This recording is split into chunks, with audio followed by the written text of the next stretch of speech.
Ever think about where the next big clean energy breakthrough might come from? I mean, Yeah. we always think about these high-tech labs and Oh, these yeah. billion-dollar research projects, but what if like the key to clean energy was found when people were just trying to clean up It's like like we're industrial wastewater? Yeah, that's a really interesting thought and a perfect example of how scientific discoveries can come from the most unexpected places. And actually, that's what we're going to deep dive into today. A recent discovery that could totally change the future of nuclear fusion. And it all started with like cleaning up water from oil and gas drilling.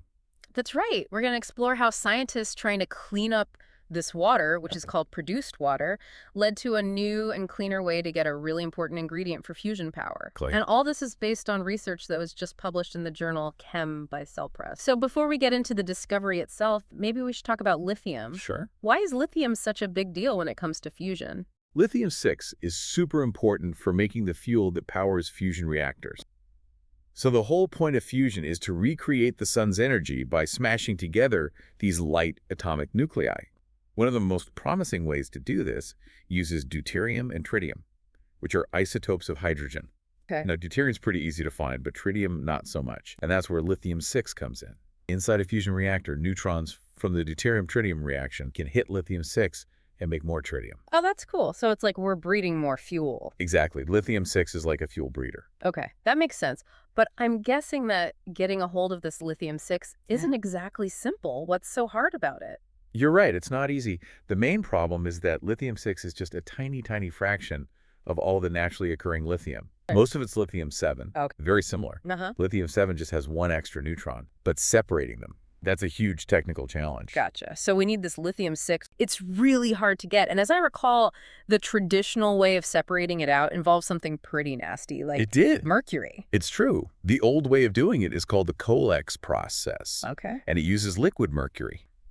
I know where this is going. Yeah, it's bad news for the environment and bad news for people. Yeah, mercury is not something you want to be messing around with. Not really, and actually the COLEX process has been banned in the U.S. since 1963. Wow, 1963. That's a long time. That makes me wonder how people have been getting lithium-6 for research all this time.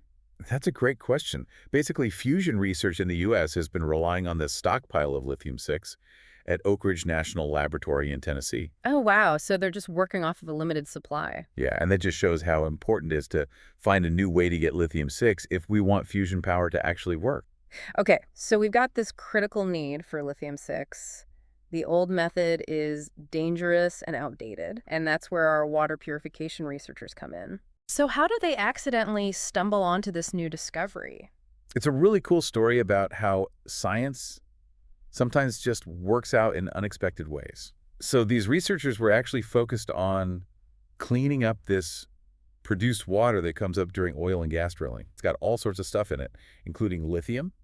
And their goal was to create these special filters that could get rid of all the contaminants. So they're trying to get rid of all this stuff. Like- And then they notice something about the lithium. Well, they found that their new filters were grabbing a ton of lithium, way more than they expected. Wow, so they weren't even specifically looking for it. Nope. That's wild. Okay, so what made them think that maybe this material could also separate out the different types of lithium? Well, Sarbajit Banerjee, who's the lead chemist on the study, said, and I quote, Okay.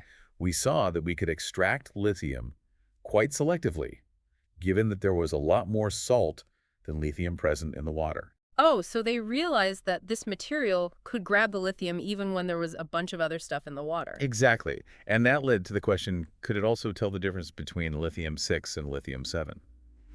Even though those two are super similar.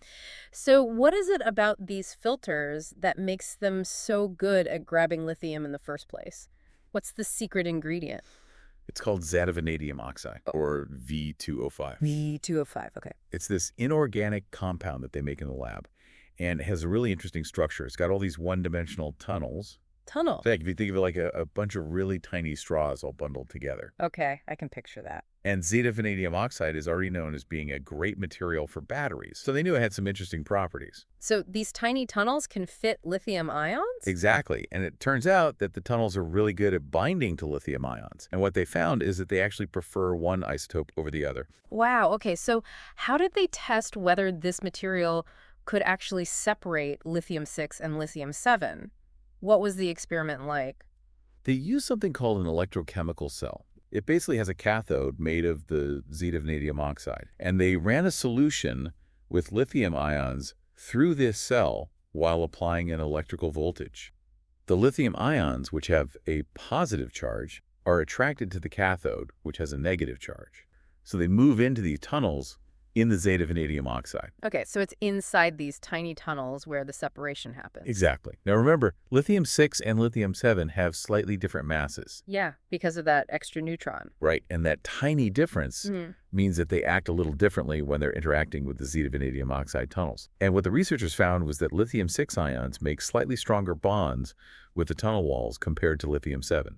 Oh, so the lighter lithium-6 sticks a little bit better? That's a good way to think about it. One of the lead authors of the study, Andrew Azazi, had a really good analogy. What was that? He said, if you imagine the bonds between the vanadium oxide and the lithium ion as a spring, you can think of lithium-7 being slightly heavier as being more likely to stretch or even break that spring, whereas lithium-6 being lighter vibrates less and forms a tighter, more stable bond. So basically, as the lithium ions are moving in and out of these tunnels, the lithium-6 is more likely to get stuck. And I heard there's also a visual way to tell when the lithium's been captured. Right. Something about a color change. Yeah, it's really neat. As the lithium ions move into the Zeta-Vanadium oxide, the material actually changes color from a bright yellow to a dark olive green. So you can actually see it happening. That's awesome. Okay, so they've got this new method. Yeah. Seems to work in the lab, but what kind of results did they get? Could this actually be a practical way to make fuel for fusion? The initial results are really promising. They were able to enrich lithium-6 by 5.7% in a single pass. 5.7% per pass. Okay, so what's the goal? What percentage of lithium-6 do we need for fusion reactors? Usually you need at least 30% lithium-6 for fusion-grade lithium. 30%. Okay. And based on their experiments, the researchers think that they can get to that 30% with about 25 cycles. And they even think they could get up to 90% pure lithium-6 with about 45 cycles. Wow, 90%. That's amazing. So how does this compare to the old mercury method? What Andrew Azazi said, and I quote, Okay. "This level of enrichment is very competitive with the COLEX process without the mercury." So it's just as good, but without all the nasty side effects. Exactly. And Sarbati Banerjee also pointed out that this method could actually be cheaper. He said that if they can figure out some of the engineering challenges, like how to optimize the flow of the lithium solution, they could make fusion-grade lithium quite cheap in a reasonable number of cycles. So cheaper, safer, more sustainable. It seems like a win all around. It really does. And cheaper fuel could be a big deal for making fusion power a reality. So beyond just getting lithium-6 for fusion, are there any other uses for this technology? Yeah, the researchers think that materials like this Zeta-Vanadium oxide with these one-dimensional tunnels could be used to separate other stuff too. Like what? Like different isotopes of other elements, maybe even radioactive isotopes, which could be really useful for things like nuclear waste management or even making medical isotopes. So this accidental discovery with water purification could have impacts in a bunch of different fields. Yeah, it's pretty amazing. It shows how interconnected different areas of science can be. Totally. And it sounds like Professor Banerjee is pretty optimistic about all this. Yeah, he ended by talking about how fusion power has this huge potential to be a clean energy source. And he's hoping that this new method for getting lithium-6 will get the support it needs to be developed further. Oh, I really hope he's right.